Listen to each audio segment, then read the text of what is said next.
Snooch to the motherfucking nooch. What? Come on, guys. This is a PG-13 channel. I'm allowed to drop the F-bomb at least once. What's up, guys? I'm Justin, and today I'm going to be talking about a movie that we've been waiting 13 years for since Clerks 2. The next installment in Kevin Smith's View Askewniverse, Jay and Silent Bob Reboot.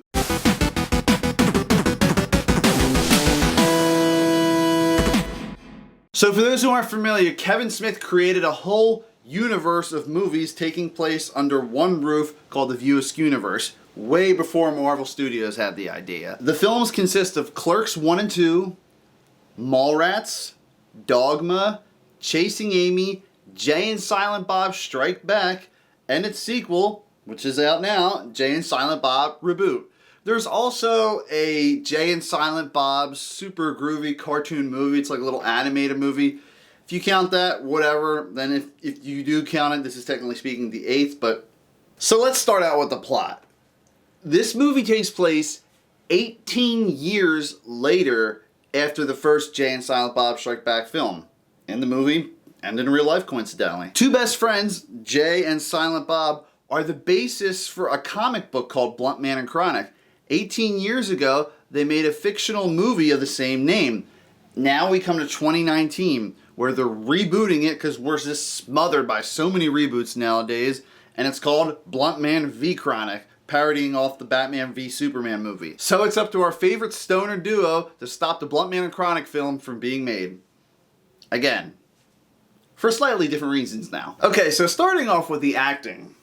Acting-wise, this movie had the most real emotion and heart I've seen in a Kevin Smith film since Chasing Amy, in my opinion. I was just like, damn, they're really trying to make me cry, aren't they? This film stars Kevin Smith, Jason Mewes, Jason Lee, Ben Affleck, Brian O'Halloran, and a whole laundry list of Kevin Smith's friends, Askewniverse characters, obscure cameos, and more. Most of the actors jump right back into their characters like nothing's changed. It's a pure blast of nostalgia. Jason Mewes, even though he's been in a few things since the last Askewniverse film, like Madness and the Method, and a few episodes of The Flash, something just feels a little bit different about his character. Don't get me wrong, he's still that dumb, hilarious stoner we all know and love, but it just feels like maybe he was a little bit nervous jumping back into this character. It feels like in certain scenes that he's not as comfortable as he is later on. Like as he filmed more, it looked like he got back into the groove of the character. Kevin Smith actually plays two characters in the film, but let's just talk about Silent Bob.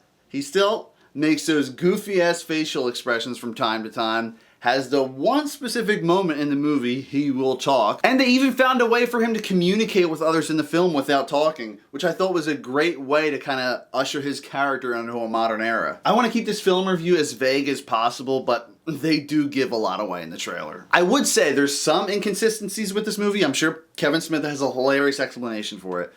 But there's a specific actress who is in Clerks 2, who's also in this film, but she plays a different character in this. Now, Jay and Silent Bob constantly reference the other movie's events in this film. So even before going into this, we knew those events were canon. Whatever.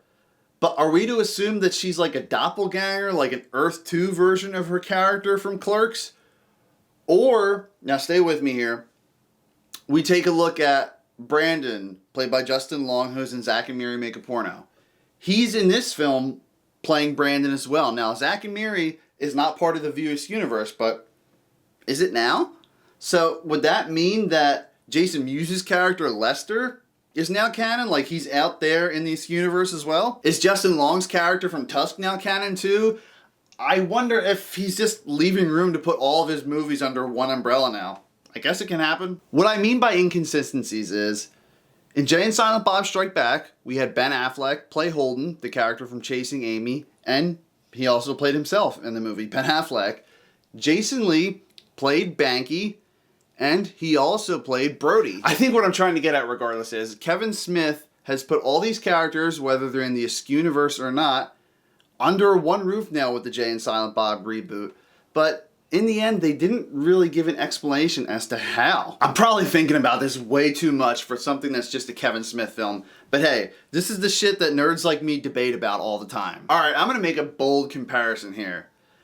This movie is fantastic, and honestly, I feel like it's the Avengers Endgame of the Kevin Smith film universe. When I say that, I mean, if you haven't seen one or two of Kevin Smith's films in the Askew universe, you're going to be somewhat lost watching this. There's tons of references to all the other Askew universe films in this movie. Returning characters, continuing plot arcs, and some inside jokes. At certain times in the movie, I was like, shit, is this going to be the end of the Askew universe? Like, I have no idea where they're going to go from here. Because all of our characters in the film are getting older, they're evolving, and their characters, they're getting a smidge more serious. Not much at all. They're still our same goofy, loving characters.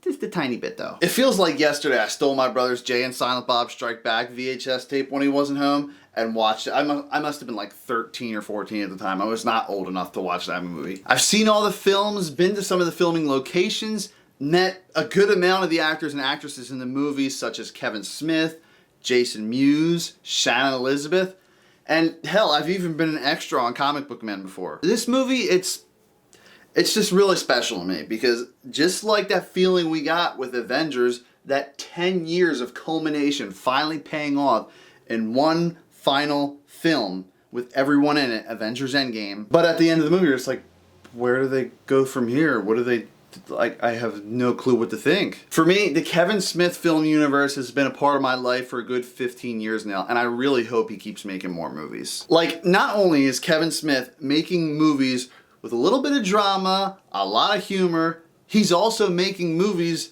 that attract nerds, comic book fans, and just everyone in between. One negative I will have to say about the film is how Clerks, Mallrats, Jay and Silent Bob Strike Back, and Dogma kind of stood on their own. This movie heavily relies on the audience's knowledge of the other films. Dude, can we just talk about the comedy in this film?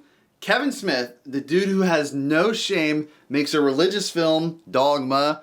He also, in Clerks 2, has a scene where a guy gets freaky with a donkey. Kevin Smith is ballsy. Like, there's jokes in here about Anne Frank, the KKK. This dude does not give a damn. There's even an in-depth, hilarious conversation about Power Rangers. I mean, come on. This guy's got it all. These movies are not just about comic book stuff anymore. It's nerd culture as a whole. As far as tone goes in the film, it really carries the tone of the previous Askew Universe films. This one is a little bit more woke or diverse, if you will. But don't worry, this movie is totally self-aware the entire time. The one thing that was a little jarring in this film was they did a little bit more fourth wall breaking than they normally do. Like how in Jay and Silent Bob Strike Back, they're just like, a Jay and Silent Bob movie? Who would pay to see that? And then they both like look at the camera and smile. There's way more stuff like that in this film. Kevin Smith actually gets referenced by our characters a lot of the time. Kevin Smith also gets confused with Kevin James in the film, like he does in real life by people. There's even jokes about Kevin Smith forcing his daughter to be in all of his films, which, don't get me wrong, all these jokes are hilarious and I was laughing during the movie, but at the same time, it just makes it feel a little bit more out of place than the other films do. So how can you guys see this movie? Well, Fathom Events was doing a 2-day limited run like they did for Rob Zombie's 3 from Hell.